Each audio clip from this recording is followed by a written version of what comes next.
রমজান মানে আল্লাহর রহমতের মাস। সেই মাসটা যে এত ভালো লাগে, আলহামদুলিল্লাহ আলহামদুলিল্লাহ। রোজা রাখার পরও যে ইফতারের পরে মনের ভিতরে একটা এত শান্তি আসে, সেটা বলার মতো না। আল্লাহর কাছে লাখো কোটি শুকরিয়া, আমরা রাসূলের উম্মত হয়ে যে আমরা একটা এরকম রমজান মাস পেয়েছি। আর আমরা গ্রামের মানুষ, কিছু না থাকলেও আমরা আল্লাহর রহমতে 1 দিন 2 দিন 5 দিনও চলতে পারি। এই যে দেখেন আলহামদুলিল্লাহ কত সুন্দর আমার লাউ শাক হয়েছে। লাউ আরেকটা বিষয়, লাউ শাকের পাতা দিয়েও কিন্তু আমি বড়া বানাই। এই যে মাঝে মধ্যে লাউ শাকের পাতার বড়াও বানাই। তারপরে এই যে দেখেন কত রকমতের খাবার, আল্লাহর রহমতে আমাদের ইফতারের টাইমটা যে এত আনন্দের বিষয়। খুবই ভালো লাগে এই রমজান মাসটা, আলহামদুলিল্লাহ আল্লাহর কাছে লাখো কোটি শুকরিয়া। আর ইফতারের সময় ইফতারি সব কিছু না বানালে হয়। এই যে দেখেন আমার আবার শাশুড়ি মা রান্না করছে মাছ দিয়ে আলুর ডাল। এই যে দেখেন এই ছোটো ছোটো দেশি আলু দিয়ে মাছ দিয়ে ডাল রান্না করলে অনেক ভালো লাগে। আর এই যে গাছের শাক দিয়ে আবার এই যে পিসা টিসা দিয়েও রান্না করছে। আর আমরা গ্রামের মানুষ, গ্রামের মতো করে চলা লাগবে, তাই না? এতদিন ঢাকা শহর থাকছি ভাড়াটিয়া, মানুষের বাসায় কত কালই থাকবো বলেন, নিজের বাড়িঘর রেখে। তাই তো চলে আসলাম। এখন গাছগাছালি গাড়তেছি। এই যে দেখেন নিজের বাড়িতে এসে নিজের হাতে গাছগাছালি গেড়ে খাওয়াটা কিন্তু অন্যরকমের একটা প্রশান্তি আসে মনের ভিতরে। আর ভাড়া থাকছি এতদিন, বাচ্চারাও যদি উঠানে একটু গেটের বাইরে চিল্লাচিল্লি করছে, তো বাড়িওয়ালারা বলছে তো চিল্লাও না, এটা সেটা। আর নিজের বাড়িতে দেখেন বাচ্চারা মন খুলে শান্তি করে খেলাচ্ছে, দৌড়াচ্ছে, কেউ কিছু বলার নাই। তাই নিজের বাড়ি আর পরের বাড়ি অনেক ডিফারেন্স। এই যে দেখেন এখানে মিষ্টি কুমড়া গাছ গাড়তেছি, পুঁইশাক গাছ, তারপর কদুয়া গাছ জায়গায় জায়গায় গাড়বো, কারণ নিজের বাড়িতে আল্লাহর রহমতে হিউজ পরিমাণে জায়গা আছে পুকুর পাড়ে, সেই জায়গা কেন ফেলাই রাখবো। এই যে দেখেন এখানে একটা দিলাম। এই যে পাশে আমাদের জমিন আর পুকুরের উপরে এটা সেটা দিতেছি। আর আল্লাহর রহমতে হাসপাতালও কাছে আছে আমাদের, আর ডাক্তার নার্স এগুলো তো পরিচিত আছেই। দেখেন যাইলে আল্লাহর রহমতে কতগুলো ওষুধ দিয়ে, দেখেন কতগুলো ওষুধ নিয়ে আসলাম। আসলে নিজের বাড়িতে থাকা সব কিছুরই একটা সেফটি পাওয়া যায়।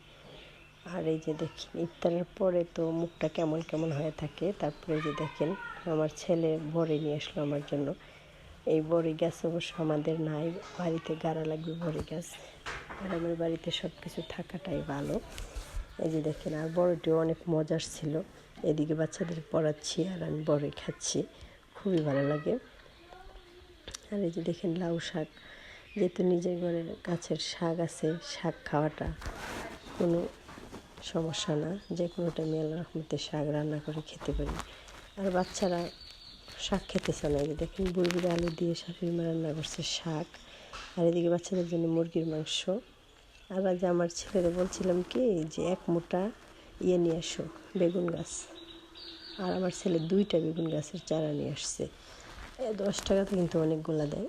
বাচ্চা মানুষ আনছে, কিছু করার নেই। আর এই যে দেখেন আমি চলে গেলাম টাইলস নেওয়ার জন্য, কারণ আমার বাথরুমে টাইলস লাগাইছি, এখন কিচেন রুমে টাইলস লাগাবো, সেই জন্য টাইলস আনার জন্য গেছি। অবশ্য নিজের স্বামী বাড়িতে না থাকলে নিজের কাজ নিজে একাই হাতে করা লাগে, কিছু করার নাই। আর নিজের কাজ নিজে হাতে করাটাই ভালো, করাই তো লাগবে। সবার উপর তো সব কিছু ছেড়ে দেওয়া চলা যায় না। এই যে দেখেন আমাদের বাড়ি থেকে একটু দূরে, তাই আমি অটো দিয়ে যাচ্ছি টাইলস আনার জন্য। খুবই ভালোই লাগছে। আর এই যে ইফতারি বানালাম, আসার পরে ইফতারি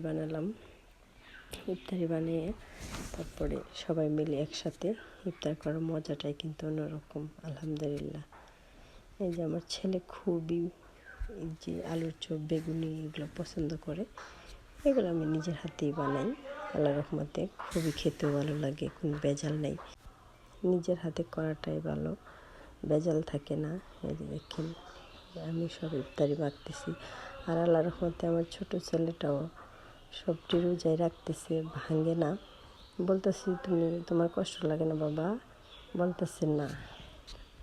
7 বছর বয়সে আল্লাহর রহমতে। আগেও 9টা রোজা করছে, এফিরও করে বলে আমি সব রোজা করব। আর গ্রামে থাকার সুবিধা কি, এই যে দেখেন 10 টাকার বেগুন, এখানে অবাক লাগে না? রমজান মাস হয়েও 10 টাকার বেগুন। আমার শাশুড়ি মা গেছিল বাজারে, তারপরে 10 টাকা, পরিচিত লোক তো 10 টাকা দিয়ে দিছে। দেখেন কতগুলো বেগুন, দেশি বেগুন 10 টাকা। আর পেঁয়াজও নিয়ে আসছে, বেগুন নিয়ে আসছে, কিন্তু সেটাই তো অবাক লাগে। আর এদিকে ছেলে বলতেছে নুডলস খাবে ইফতারের পরে, নামাজ পড়ে এসে বলতেছে আমি ভাত খাবো না। তো ঠিক আছে, বাচ্চাদের জন্যই তো এই যে ইফতারি নুডলস বানিয়ে দিলাম। সবাই ভালো থাকেন, সবার জন্য দোয়া কামনা রইল, সবাই যে আল্লাহ ভালো রাখুক। আল্লাহ হাফেজ।